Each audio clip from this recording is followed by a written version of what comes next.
ক্ষমতার অপব্যবহার করে পূর্বাচল নতুন শহর প্রকল্পে সরকারি জমি বরাদ্দ নেওয়ার অভিযোগে সাবেক প্রধানমন্ত্রী শেখ হাসিনা সহ ১২ জনের বিরুদ্ধে দায়ের করা দুর্নীতির এক মামলায় ২৭ নভেম্বর চূড়ান্ত রায়ের দিন ঘোষণা করবে আদালত।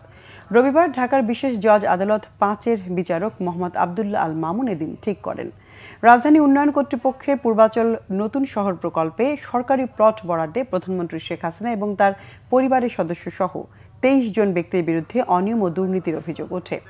গত বছরের ডিসেম্বর থেকে এসব অভিযোগের তদন্ত শুরু করে দুর্নীতি দমন কমিশন।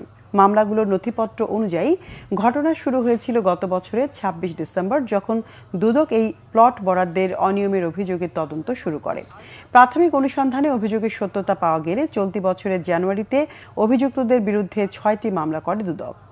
চলতি বছরের ১০ মার্চ ৬ মামলায় ২৩ জনের বিরুদ্ধে অভিযোগপত্র প্রস্তুত করা হয়। পরে ৩১ জুলাই থেকে ঢাকার চতুর্থ ও পঞ্চম বিশেষ জজ আদালতে আসামিদের বিরুদ্ধে অভিযোগ গঠনের মধ্য দিয়ে বিচার শুরু হয়।